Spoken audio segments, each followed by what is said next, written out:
Hello everybody, Brandon Moore here. Welcome to May's monthly webinar.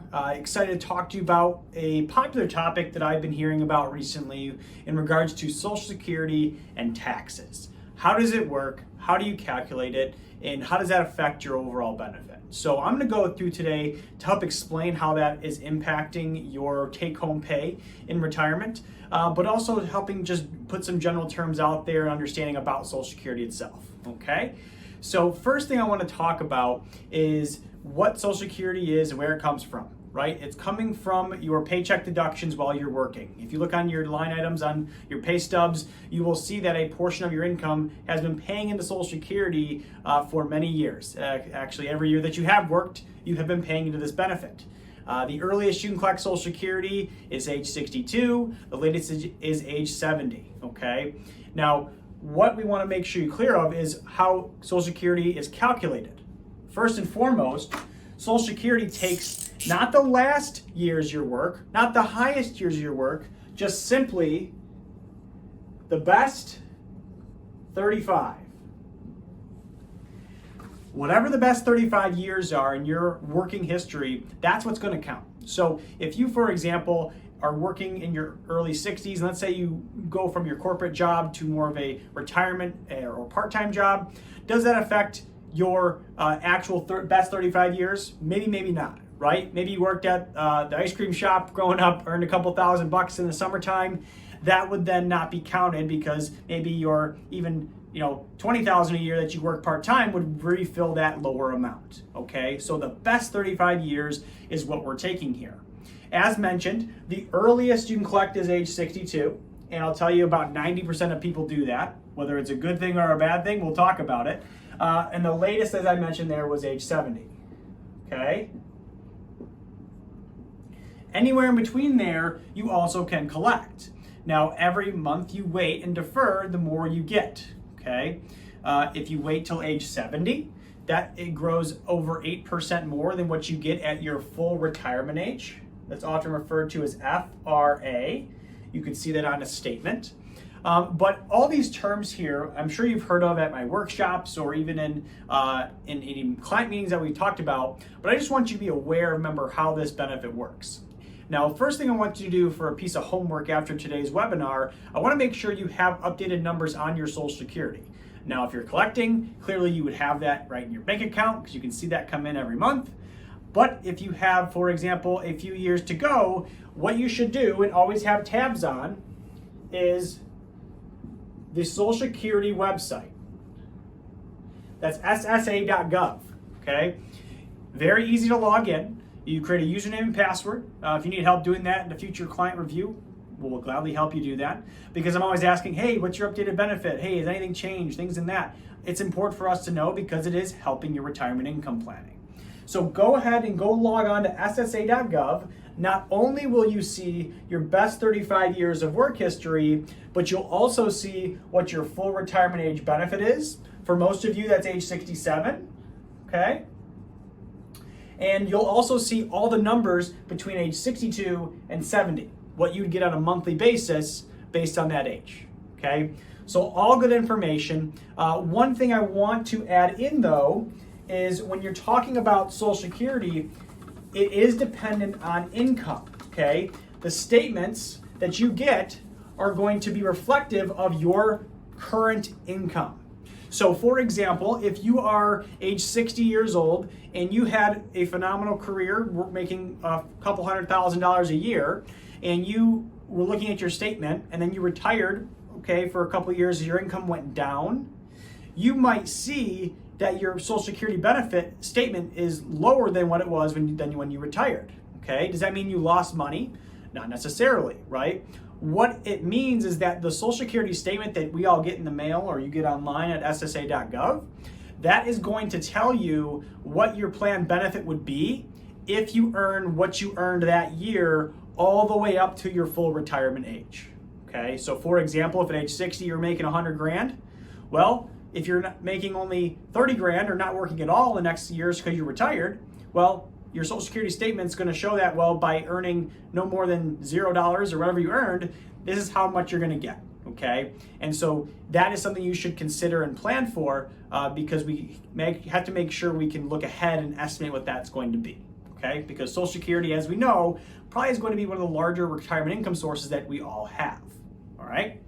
And we'll talk about things in the future, whether there's changes in the reduction of benefits or things like that. I'm personally not super worried about that right now because first off, it's out of our control, and we cannot do anything when it comes to anything better than what we're doing now. Okay, the only thing we can do is save more, invest more, and be smart with our spending because that is where we make sure our bottom dollars are covered. Okay, now what we came here to talk about today.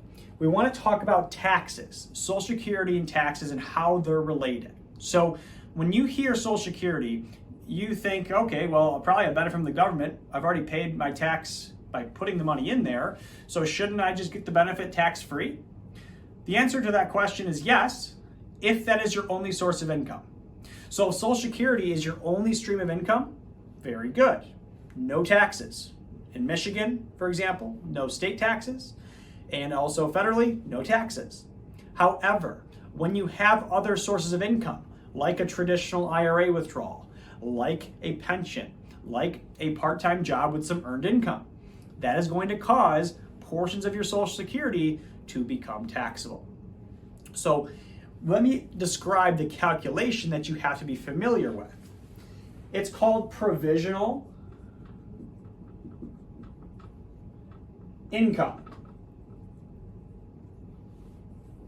Okay? Provisional income. It's not a type of income. It more so is a calculation. Okay? And we can only calculate this once we retire and estimate what our benefits are going to be. Okay? Because the first requirement on this calculation is first taking half of our Social Security benefit for the year that we collected. So for example, if you're a married couple and you earned $50,000 from Social Security, you would take $25,000. Okay? So you take half for a year. Okay? Half of the benefit you collected for the year. Now, that's our baseline. We then have to add in all the other income streams that we've collected over the year.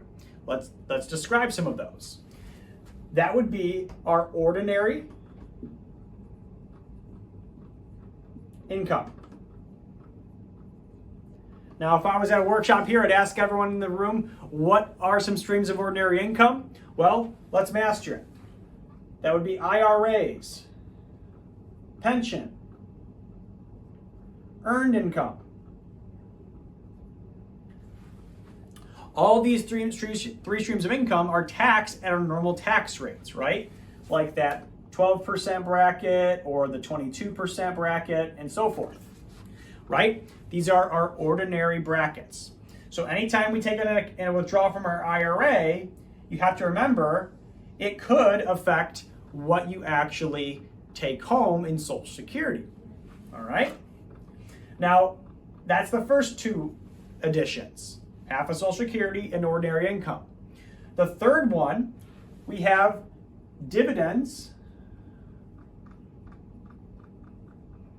and interest. Dividends and interest referring to if we have a non-retirement investment account. That would be referring to some stocks or some mutual funds or ETFs where we actually get a 1099 every year to say how much we gained in dividends and interest or capital gains, etc. Now, what that concludes is if we have more dividends and interest from an account, that's going to add to our equation to have more income added to our taxable body of our Social Security, okay? So dividends, interest, and cap gains. All right? When we get the fourth item here that's on our calculation, the last one, it's not as common, I'll have to say that, right? It's interest called non-taxable interest, okay? You say, Brandon, what the heck? Non-taxable interest?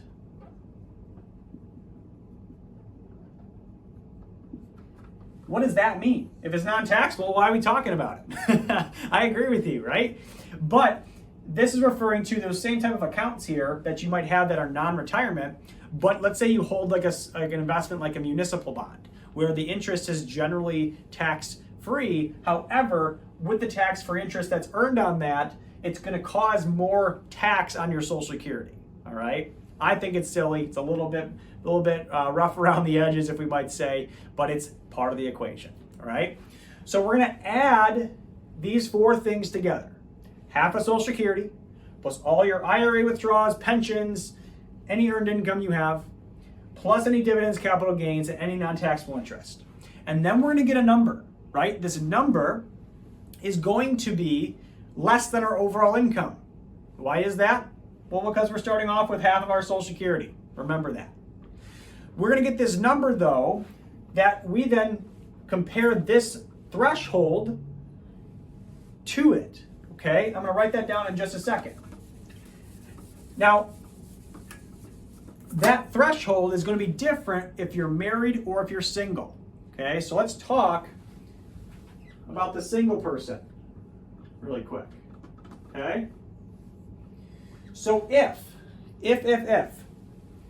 our Social Security, after we do the calculation of provisional income,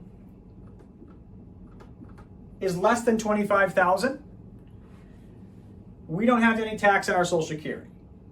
Okay, even though we might have had some other income from an IRA or from a pension, if we calculate that thing we just showed you before called provisional income and it's less than that amount, we're okay. Now, once we reach $25,000 or more of provisional income, that's where we get 50% of our Social Security could be taxed for any dollars over this threshold. Okay. Now, to add one more complexity here, what if we have more income than $25,000? There's another threshold. Okay, it's $34,000.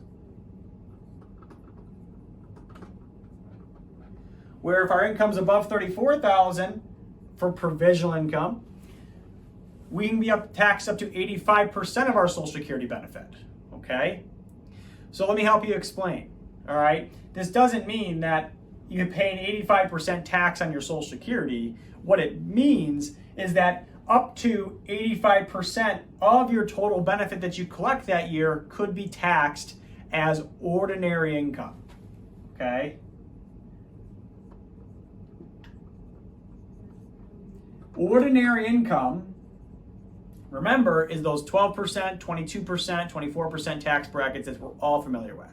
So for example, on a monthly basis, to make it easy, if you collected $1,000 from Social Security, and let's say hypothetically, based on the calculation, you then had 50% of your Social Security taxed, you would then pay tax on not the full $1,000 of your benefit per month, but only $500 of your benefit per month.